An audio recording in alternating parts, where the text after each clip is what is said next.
எனதருமை நாட்டு மக்களே, இன்று மன் கி பாத்தில் நாம் நம் நாட்டின் நாட்டு மக்களின் சாதனைகளைப் பற்றி மீண்டும் பேசுவோம். கடந்த வாரங்களில் விளையாட்டு, அறிவியல், கலாச்சாரம் என அனைத்திலும் ஒவ்வொரு இந்தியரும் பெருமை கொள்ளும் வகையில் எண்ணற்ற விஷயங்கள் நிகழ்ந்துள்ளன. சமீபத்தில் சுபான்ஷு சுக்லா விண்வெளியிலிருந்து திரும்பியது குறித்து நம் நாடு முழுவதும் பேசப்பட்டது. சுபான்ஷு பத்திரமாக தரையிறங்கியவுடன் மக்கள் மகிழ்ச்சியுடன் வரவேற்றனர். அனைவரின் மனதிலும் மகிழ்ச்சி நிரம்பியது. மொத்த நாடும் பெருமிதம் கொண்டது. இன்னும் நினைவிருக்கிறது, ஆகஸ்ட் 2023 சந்திரயான் 3 தரையிறங்கிய போது ஒரு புதுவித உற்சாகம் இருந்தது. அறிவியல் மற்றும் விண்வெளியில் குழந்தைகளுக்கு ஆர்வம் அதிகமானது. இப்போது சிறு குழந்தைகள் கூட நாங்களும் விண்ணுக்கு செல்லப் போகிறோம், நாங்களும் நிலவுக்கு செல்வோம், ஸ்பேஸ் சயின்டிஸ்ட் ஆவோம் என்கிறார்கள். நண்பர்களே, இன்ஸ்பயர் மனக்க பற்றி கேள்விப்பட்டிருப்பீர்கள். இது குழந்தைகளுடைய இன்னோவேஷன் திறனை ஊக்குவிக்கும் ஒரு திட்டம். இதில் ஒவ்வொரு பள்ளியிலிருந்தும் 5 மாணவர்கள் தேர்ந்தெடுக்கப்படுகிறார்கள். ஒவ்வொரு மாணவரும் ஒரு புது ஐடியா உடன் வரார்கள். இதில் இதுவரை லட்சக்கணக்கான மாணவர்கள் இணைந்திருக்கிறார்கள். சந்திரயான் 3 வெற்றிக்கு பின் இந்த எண்ணிக்கை 2 மடங்காகியது. இந்தியாவில் ஸ்பேஸ் ஸ்டார்ட் அப்கள் வேகமாக வளர்ந்து வருகிறது. 5 ஆண்டிற்கு முன்பு 50க்கும் குறைவான ஸ்டார்ட் அப்கள் தான் இருந்தது. இன்று 200க்கும் மேல் உள்ளன, அதுவும் வெறும் ஸ்பேஸ் செக்டரில் மட்டும். நண்பர்களே, ஆகஸ்ட் 23 நேஷனல் ஸ்பேஸ் டே வரவிருக்கிறது.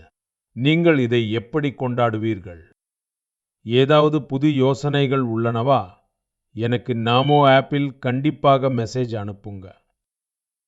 நண்பர்களே, 21ஆம் நூற்றாண்டில் இந்தியாவில் தற்போது அறிவியல் புதிய ஆற்றலோடு முன்னேறி வருகிறது. கொஞ்ச நாளைக்கு முன்னாடி நம்ம மாணவர்கள் இன்டர்நேஷனல் கெமிஸ்ட்ரி ஒலிம்பியாட்ல மெடல் ஜெயிச்சிருக்காங்க. தேவேஷ் பங்கஜ், சந்தீப் குச்சி, தேவதத் பிரியதர்ஷி மற்றும் உஜ்வல் கேசரி, இவங்க 4 பேரும் இந்தியாவுக்கு பெருமை சேர்த்திருக்காங்க. கணித உலகத்திலும் இந்தியா தனது அடையாளத்தை மேலும் வலுப்படுத்தியுள்ளது. சமீபத்தில் ஆஸ்திரேலியாவில் நடந்த இன்டர்நேஷனல் மேத்தமேட்டிக்கல் ஒலிம்பியாடில் நம் மாணவர்கள் 3 தங்கம், 2 வெள்ளி மற்றும் ஒரு வெண்கல பதக்கத்தை வென்றுள்ளனர். நண்பர்களே, அடுத்த மாதம் மும்பையில் ஆஸ்ட்ரானமி அண்ட் ஆஸ்ட்ரோபிசிக்ஸ் ஒலிம்பியாட் நடைபெற உள்ளது. 60க்கு மேலான நாடுகளில் இருந்து மாணவர்களும் விஞ்ஞானிகளும் இதில் கலந்து கொள்வார்கள். இது வரலாறு காணாத மிகப்பெரிய ஒலிம்பியாடாக இருக்கும். ஒரு விதத்தில் பார்த்தால் இந்தியா இப்போது ஒலிம்பிக் மற்றும் ஒலிம்பியாட் ஆகிய இரண்டிலும் முன்னேறி வருகிறது. என் அன்பான நாட்டு மக்களே, நம் அனைவருக்கும் பெருமை சேர்க்கும் ஒரு செய்தி யுனெஸ்கோவில் இருந்து வந்துள்ளது. யுனெஸ்கோ 12 மராத்தா கோட்டைகளை உலக பாரம்பரிய தலங்களாக அங்கீகரித்துள்ளது. 11 கோட்டைகள் மகாராஷ்டிராவிலும் ஒரு கோட்டை தமிழ்நாட்டிலும் உள்ளது. ஒவ்வொரு கோட்டைக்கு பின்னும் ஒரு சிறந்த வரலாறு உள்ளது. ஒவ்வொரு கல்லும் ஒரு வரலாற்று நிகழ்வின் சாட்சியாக உள்ளது. சல்ஹேர் கோட்டையில்தான் முகலாயர்கள் தோற்றார்கள். சிவனேரியில்தான் சத்ரபதி சிவாஜி மகாராஜ் பிறந்தார். எதிரிகள் வர இயலாத கோட்டை. காந்தேரி கோட்டை கடலின் நடுவே உள்ள ஓர் அற்புதமான கோட்டை. எதிரிகள் அவரை தடுக்க எண்ணினார்கள். ஆனால் சிவாஜி மகாராஜ் முடியாதை சாதிப்பது எப்படி என்று காட்டினார். பிரதாப்காட் கோட்டையில்தான் அப்சல் கானுக்கு வெற்றி கிட்டியது. அதன் எதிரொலி இன்றும் அந்த கோட்டையின் சுவர்களில் ஒலித்துக் கொண்டிருக்கிறது. விஜயதுர்க்கத்தில் இரகசிய சுரங்கங்கள் இருந்தன. சத்ரபதி சிவாஜி மகாராஜின் தொலைநோக்கு பார்வைக்கு இது ஆதாரமாக உள்ளது. நான் சில வருடங்களுக்கு முன்பு ரேகாட் சென்றிருந்தேன். சத்ரபதி சிவாஜி மகாராஜின் சிலையை தலை வணங்கினேன். இந்த அனுபவம் என் வாழ்நாள் முழுவதும் நீங்காமல் இருக்கும். நண்பர்களே, நம் நாட்டின் மற்ற பகுதிகளிலும் இதேபோல் அற்புதமான கோட்டைகள் உள்ளன. அவை எண்ணற்ற தாக்குதல்களை சந்தித்துள்ளன. மோசமான வானிலையின் தாக்கத்தை தாங்கியுள்ளன. ஆனால் சுயமரியாதையை ஒருபோதும் விட்டு கொடுத்ததில்லை. ராஜஸ்தானின் சிட்டோகார் கோட்டை, கம்பால்கார் கோட்டை, ராந்தம்போர் கோட்டை, ஆமர் கோட்டை, ஜெய்சல்மேர் கோட்டை ஆகியவை உலக புகழ் பெற்றவை. கர்நாடகாவில் குல்பர்கா கோட்டையும் ரொம்ப பெரியது. கூட்டுக்காரை சித்திரத்திற்கு அக்கோட்டையின் பிரம்மாண்டமும் உங்களுக்கு ஆச்சரியத்தை ஏற்படுத்தும். அந்த காலத்திலேயே இப்படி ஒரு கோட்டையை எப்படி கட்டியிருப்பார்கள்? நண்பர்களே, உத்தரப்பிரதேசத்தின் பாண்டவில் காலிஞ்சார் கோட்டை உள்ளது. முகமது கஜினி பலமுறை இந்த கோட்டையின் மீது தாக்குதல் நடத்தினார். ஒவ்வொரு முறையும் தோல்வியை தழுவினார். பண்டல்காண்டில் பல கோட்டைகள் இருக்கின்றன. குவாலியர், ஜான்சி, தேஷ்யா, அஜய்கார், கார்கொண்டார், சாண்டேரி. இந்த கோட்டைகள் வெறும் செங்கல் கற்கள் இல்லை. இவை நம் கலாச்சாரத்தின் அடையாளங்கள். பண்பாடு மற்றும் சுயமரியாதை இன்றும் இந்த கோட்டைகளின் உயரமான சுவர்களிலிருந்து வெளிப்படுகின்றன. இந்த கோட்டைகளுக்கு சென்று வாருங்கள் என்று நான் என் நாட்டு மக்கள் அனைவரையும் கேட்டுக்கொள்கிறேன். உங்கள் வரலாற்றை தெரிந்து கொள்ளுங்கள், பெருமைப்படுங்கள். நாட்டு மக்களே, நீங்கள் கற்பனை செய்து பாருங்கள். சரியாக அதிகாலை நேரம். பீகாரின் முஸ்ஃபர்பூர் நகரம், ஆகஸ்ட் 11, 1908. ஒவ்வொரு தெருவும், ஒவ்வொரு சந்திப்பும், ஒவ்வொரு அசைவும் அந்த நேரத்தில் நின்றது போல இருந்தது. மக்களின் கண்களில் கண்ணீர் இருந்தது. ஆனால் இதயங்களில் தீ எரிந்து கொண்டிருந்தது. சிறைச்சாலையை சூழ்ந்திருந்தனர். அங்கு ஒரு 18 வயது இளைஞன் ஆங்கிலேயர்களுக்கு எதிராக தனது தேசபக்தியை வெளிப்படுத்தியதற்காக விலை கொடுத்து கொண்டிருந்தான். சிறைச்சாலைக்குள் ஆங்கிலேய அதிகாரிகள் ஒரு இளைஞனை தூக்கிலிட தயாராகிக் கொண்டிருந்தனர். அந்த இளைஞனின் முகத்தில் பயம் இல்லை, மாறாக பெருமை நிறைந்திருந்தது. நாட்டுக்காக உயிர் தியாகம் செய்பவர்களுக்கே உரித்தான பெருமை. அந்த வீரன், அந்த துணிச்சல் மிக்க இளைஞன் குதிராம் போஸ்.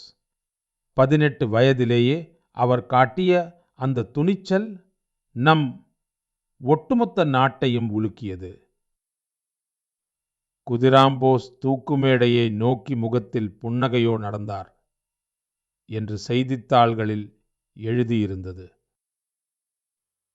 இது போன்ற பல தியாகங்களுக்குப் பிறகு, பல நூற்றாண்டுகளின் தவத்திற்குப் பிறகே நமக்கு சுதந்திரம் கிடைத்தது.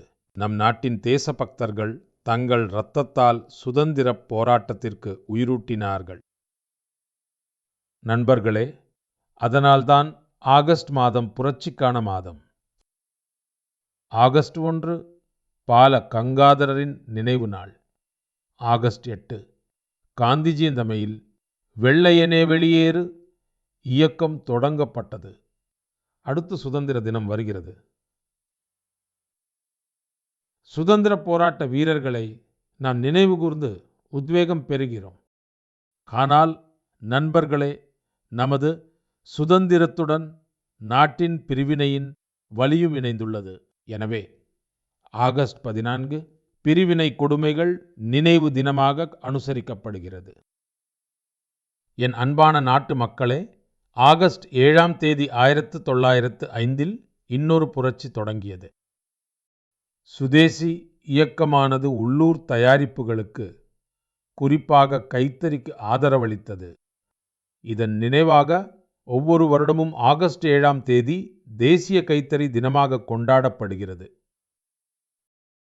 இந்த ஆண்டு ஆகஸ்ட் 7ஆம் தேதி தேசிய கைத்தறி தினம் கொண்டாடத் தொடங்கி 10 வருடம் நிறைவாகிறது. காதி சுதந்திர போராட்ட காலத்தில் எப்படி சுதந்திர இயக்கத்துக்கு புது பலம் கொடுத்ததோ, அதேபோல் இன்று நாடு வளர்ந்த பாரதமாக ஆவதற்கு அடி எடுத்து வைக்கும்போது டெக்ஸ்டைல் செக்டர் நாடுடைய பலமாக மாறி வருகிறது.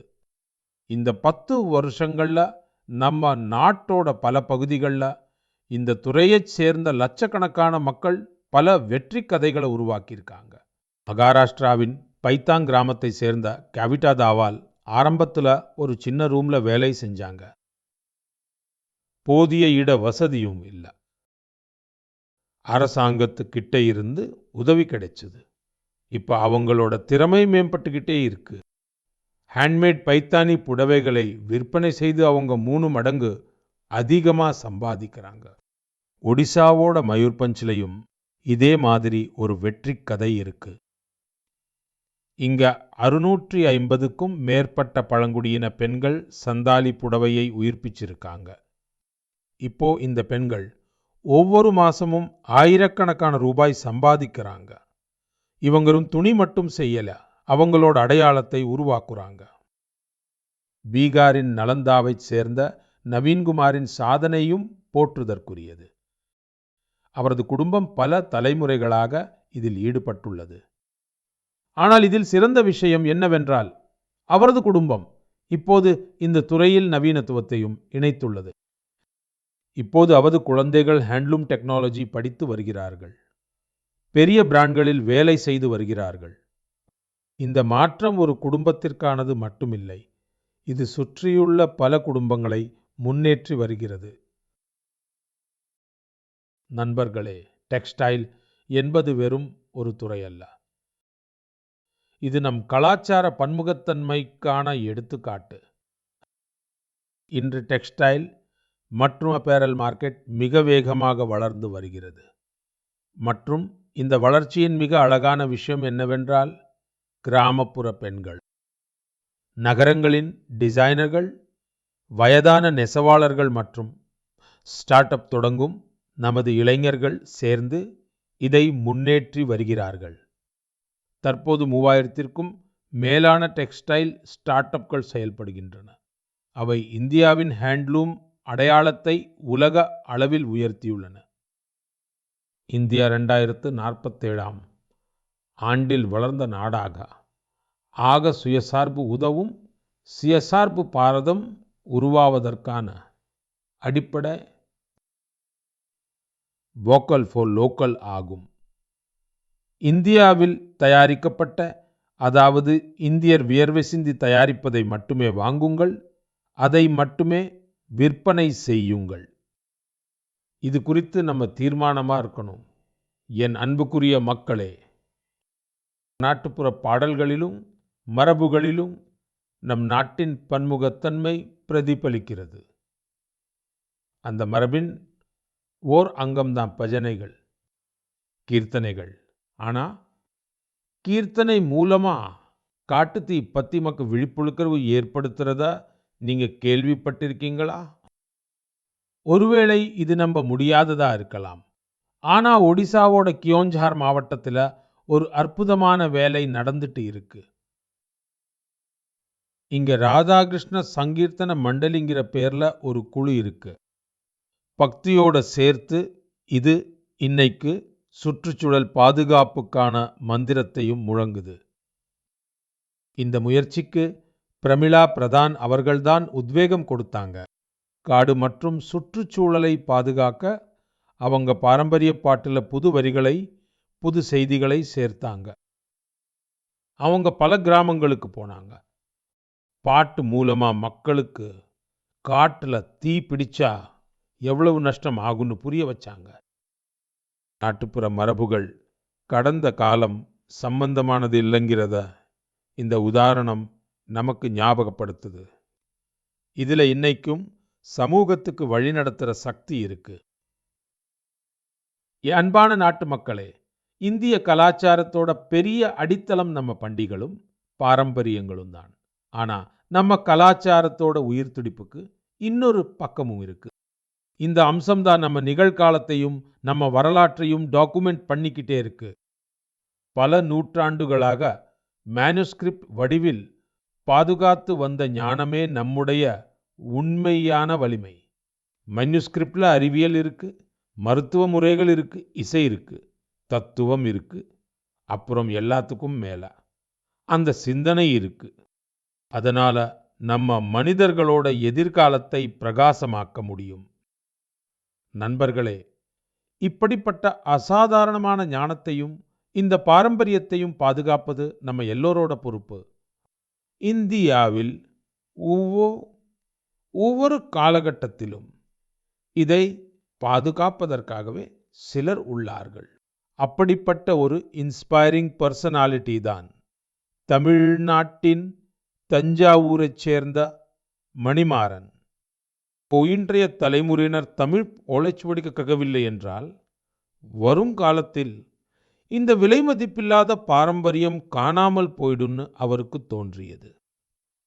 அதனால் ஈவினிங் கிளாஸஸ் ஆரம்பித்தார். அங்கே மாணவர்கள், வேலைக்கு போற இளைஞர்கள், ரிசர்ச்சர்கள் எல்லாரும் வந்து கற்றுக்கொண்டார்கள். தமிழ் சுவடியியல், அதாவது பாம் லீஃப் மேனுஸ்கிரிப்டுகளை படித்து புரிந்து கொள்ள சொல்லிக் கொடுத்தார். இன்று கடும் முயற்சியால் பல மாணவர்கள் இந்த கலையில் திறமைசாலிகள் ஆகிவிட்டார்கள். சில மாணவர்கள் இந்த ஓலைச்சுவடிகளை அடிப்படையாக வைத்து ட்ரெடிஷனல் மெடிசின்ஸ் சிஸ்டம் பற்றி கூட ஆராயத் தொடங்கிவிட்டார்கள். ஒதுங்கில் நண்பர்களை யோசியுங்கள். இப்படியொரு முயற்சி நாடு முழுதும் நடந்தால் பழங்காலம் சம்பந்தப்பட்ட புலமை சுவர்களுக்குள் அடைந்திருக்காது. அது புது தலைமுறையோட உணர்வின் ஒரு பகுதியா ஆகிடும். இதே யோசனையால் தூண்டப்பட்டு இந்திய அரசு இந்த வருட பட்ஜெட்டில் ஒரு வரலாற்று சிறப்புமிக்க முயற்சியை அறிவித்துள்ளது. கயான் பாரதம் மிஷன். இந்த மிஷனுக்கு கீழ் பழங்கால ஓலைச்சுவடிகளை டிஜிட்டைஸ் பண்ணுவார்கள். அப்புறம் ஒரு நேஷனல் டிஜிட்டல் ரிப்போசிட்டரி உருவாக்கப்படும். அங்க உலகளாவிய மாணவர்கள், ஆராய்ச்சியாளர்கள் இந்தியாவோட அறிவு பாரம்பரியத்தோட இணைய முடியும். உங்கள் அனைவரிடமும் ஒரு வேண்டுகோள். நீங்கள் இது போன்ற முயற்சியில் ஈடுபட்டிருந்தால் அல்லது இணைய விரும்பினால் மைகோவ் அல்லது கலாச்சார அமைச்சகத்தை தொடர்பு கொள்ளுங்கள். ஏனென்றால் இவை வெறும் கையெழுத்து பிரதிகள் அல்ல. இது இந்தியாவின் ஆன்மாவின் அத்தியாயங்கள். அவற்றை நாம் வரும் தலைமுறைகளுக்கு கற்பிக்க வேண்டும். என் அன்பான மக்களே, உங்கள் அருகில் எத்தனை வகையான பறவைகள் உள்ளது, சிட்டுக்குருவிகள் உள்ளது என்று உங்களிடம் கேட்கப்பட்டால் நீங்கள் என்ன சொல்வீர்கள்? ஒருவேளை நீங்கள் தினமும் 5 அல்லது 6 பறவைகள் அல்லது சிட்டுக்குருவிகள் பார்க்கிறீர்கள். சில அறிந்தவை, சில அறியாதவை. ஆனால் எந்தெந்த பறவை இனங்கள் நம்மை சுற்றி உள்ளன என்பதை அறிவது சுவாரஸ்யமாக இருக்கும். சமீபத்தில் இதே போன்ற ஒரு அற்புதமான முயற்சி நடந்துள்ளது. இடம் அசாமின் காஜிரங்கா நேஷனல் பார்க். பொதுவாக இந்த பகுதி அதன் ரைனோஸ், அதாவது காண்டாமிருகங்களுக்கு பிரபலமானது. ஆனால் இங்கிருக்கும் புல்வெளிகளும் அவற்றில் வாழும் சிட்டுக்குருவிகளும் விவாதப் பொருளாக மாறியுள்ளன. இங்கே முதல் முறையாக கிராஸ்லேண்ட் பேர்ட் சென்சஸ் நடந்தது. உங்களுக்கு தெரிந்தால் சந்தோஷப்படுவீர்கள். இதனால 40க்கும் மேற்பட்ட பறவை இனங்கள் அடையாளம் காணப்பட்டிருக்கு. இதுல பல அரிய பறவைகளும் அடங்கும்.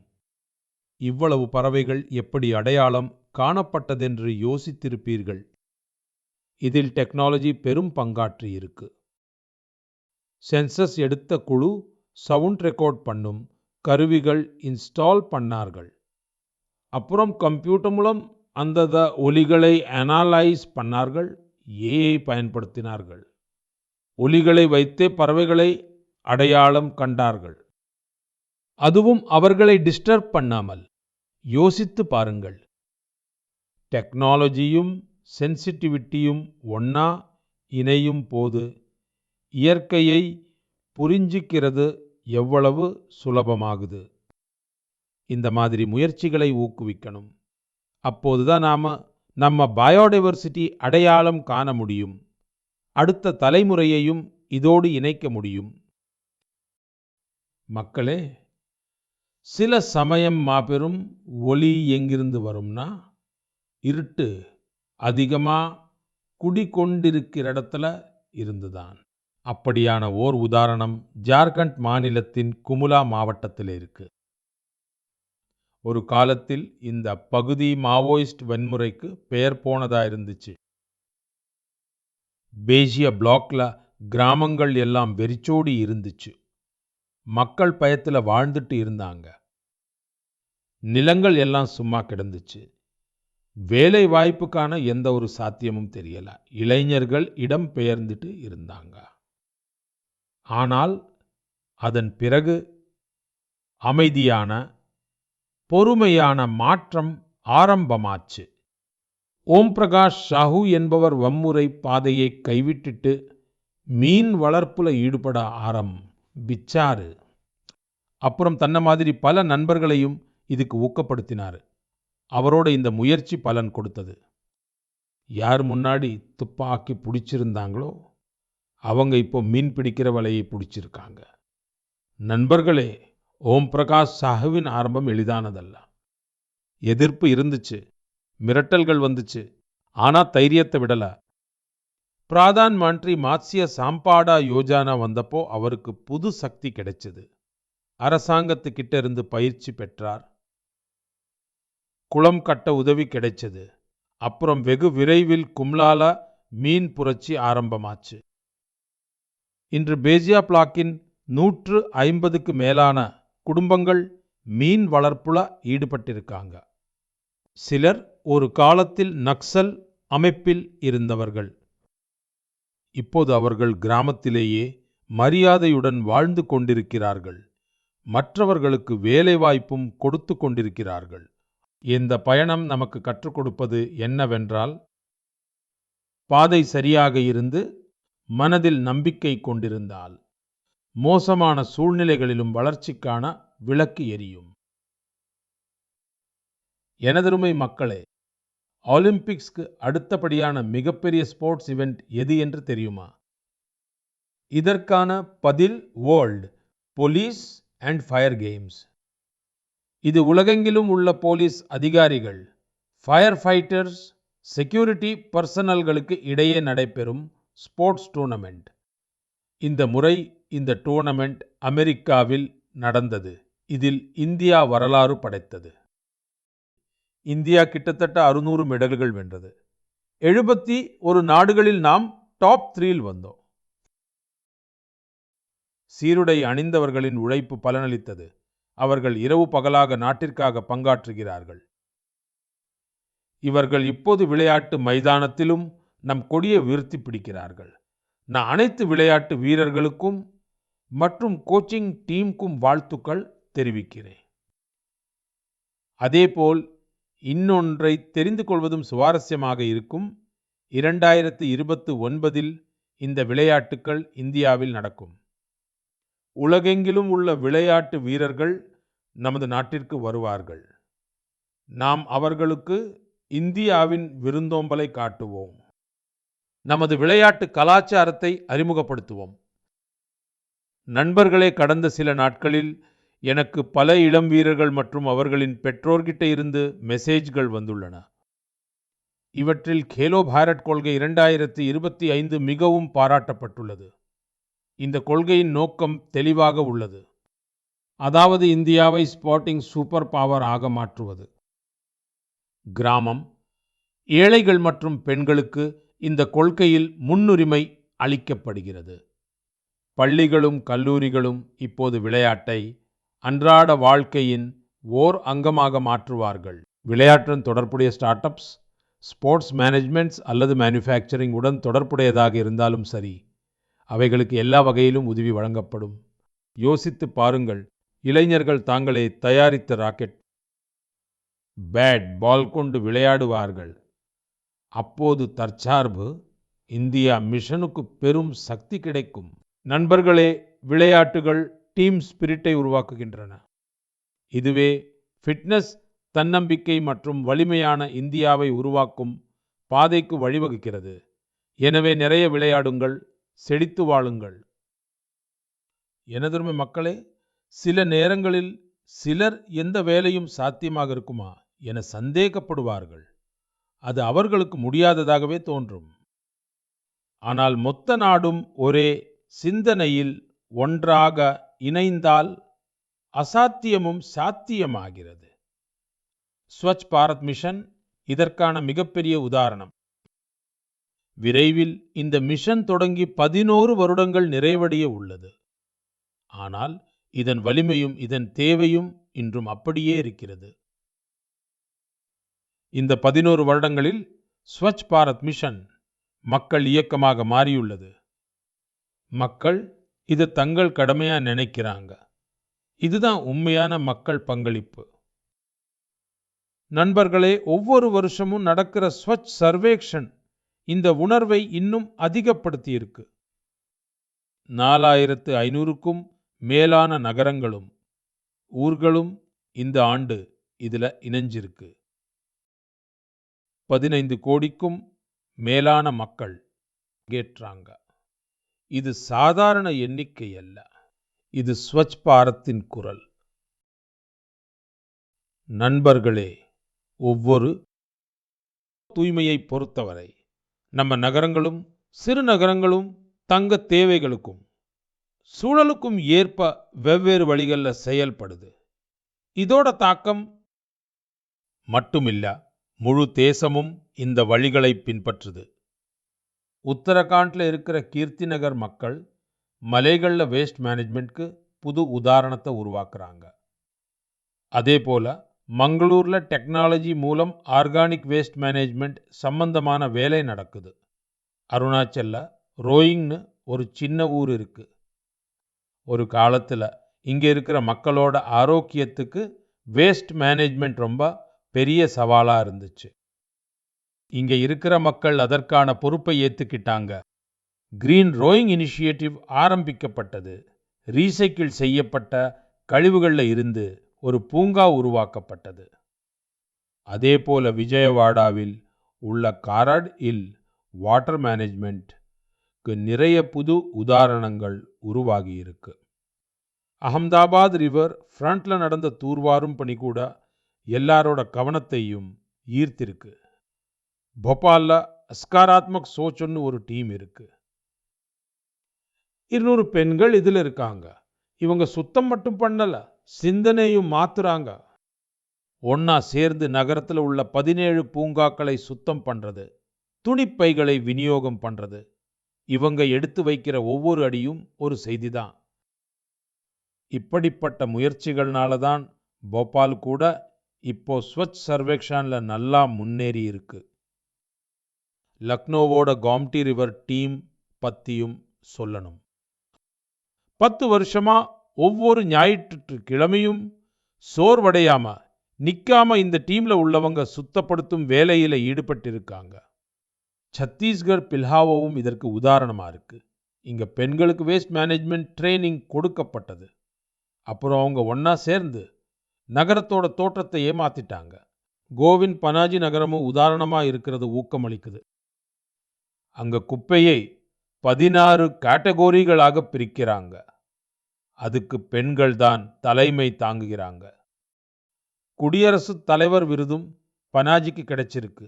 நண்பர்களே, சுத்தம்ங்கிறது ஒரு சில நேரத்துக்கோ நாளுக்கோ செய்யற வேலை இல்லை. நாம தினமும் ஒவ்வொரு வினாடியும் சுத்தமா வச்சிக்கிறதுக்கு முன்னுரிமை கொடுத்தாதான் நம்ம நாடு சுத்தமா இருக்கும். ஆவணி மாத மழைச்சாரல்ல, நம்ம நாடு மறுபடியும் பண்டிகைகளோட களை கட்டப் போகுது. ஹரியாலி தீஜ், நாகபஞ்சமி, ரக்ஷா பந்தன், அடுத்து நம்ம குறும்புக்கார கண்ணனோட பிறந்த நாள் கொண்டாட்டமான ஜென்மாஷ்டமின்னு பல பண்டிகைகள் வருது. இந்த பண்டிகைகள்லாம் நம்ம உணர்வுகள் கூட இணைஞ்சிருக்கு. இது நமக்கு இயற்கையோட பிணைப்பையும் சமநிலையையும் பத்தி சொல்லுது. உங்க எல்லாருக்கும் இந்த பண்டிகைகளுக்கான என் மனமார்ந்த வாழ்த்துக்கள். மக்களே, உங்க கருத்துக்களையும் அனுபவங்களையும் தொடர்ந்து அனுப்புங்க. நம்ம நாட்டு மக்களோட புது சாதனைகள், உத்வேகங்களோட நம்ம மறுபடியும் அடுத்த மாதம் சந்திப்போம். நீங்க உங்களை பத்திரமா பார்த்துக்கோங்க. மிக்க நன்றி.